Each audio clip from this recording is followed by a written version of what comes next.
2024 онд бүтээгдсэн Substance хэмээх кино нь body horror жанрын кино бөгөөд одоогийн байдлаар чамгүй амжилтыг үзүүлээд байгаа юм. Киноны гол дүрд Demi Moore болон Margaret Qualley нар тоглосон. Элизабет бол цагтаа олныг шуугуулж явсан Холливуудын од нэгэн.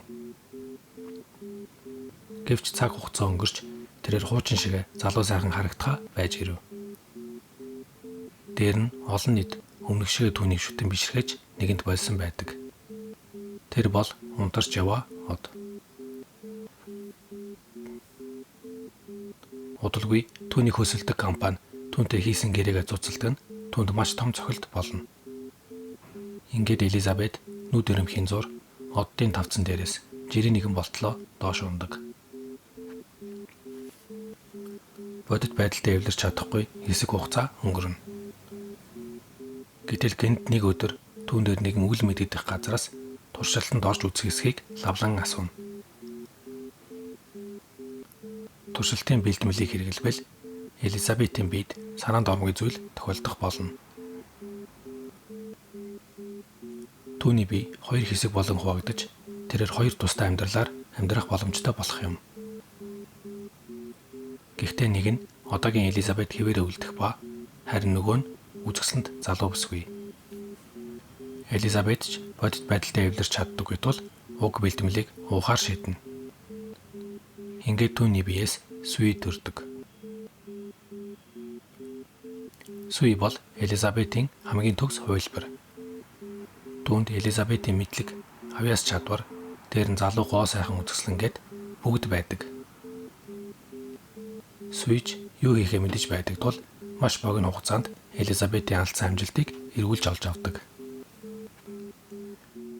Гэвч нэг асуудал түүнд цаад болно. Тэр бол 7 хоногийн ээлжээр Суи Элизабеттэй бие солилцох ёстой. Эс бөгөөс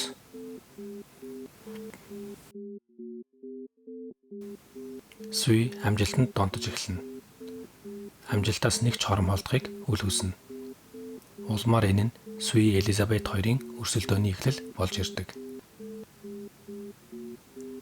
Киноны хамгийн гол үйл явдал болох бие хуваагддаг хэсэг. Энэ ямар учиртай үйл явдал вэ? Сэтгэл судлалд Intensity Reverse Therapy буюу IRT хэмээх нэгэн арга байдаг.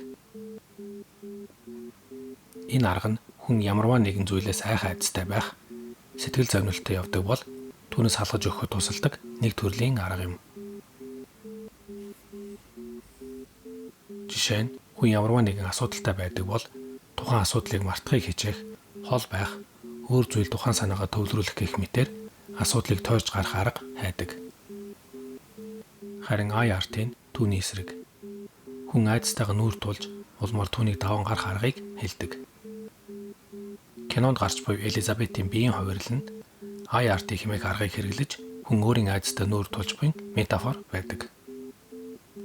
Элизабетийн айдас бол гоо үзэсгэлэнтэй авьяаслаг залуу бүсгүйчүүд.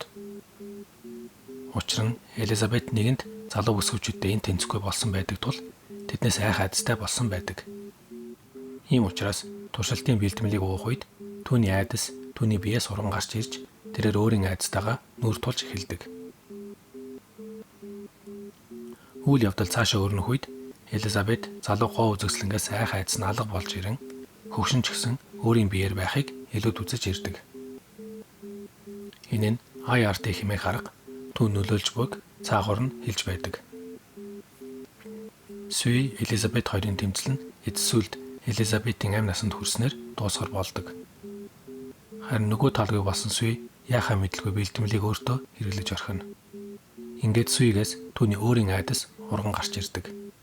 Мэдээж залуу Суигийн хувьд түүний айдас бол хөвшрөлт, зүс царай муудах гэх мэт зүйлс. Тийм учраас түүний биеэс хүн үзхийн аргагүй муухай дүр төрхтэй нэгэн амьтан урган гарч ирдэг.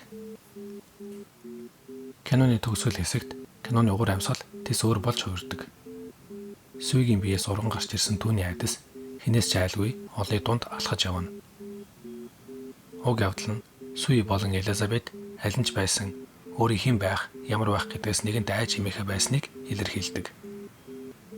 Хүн гаднаа ямар ч байж болно. Гадаад байдлаас айх хичиг явдал бол зөвхөн хүний дотор байдаг айдас бөгөөд хинч чамайг өөрийгөө зовоож байгаа шиг зовоодоггүй гэдэг санаа гаргаж ирдэг. Элизабет үүнийг хэтэрхий үнцэнтэйгээр ухаарч авдаг билээ. Чухам яг энэ үеэс л тэр жинхэнэ өөрийгөө од байж гэдгээ ухаардаг.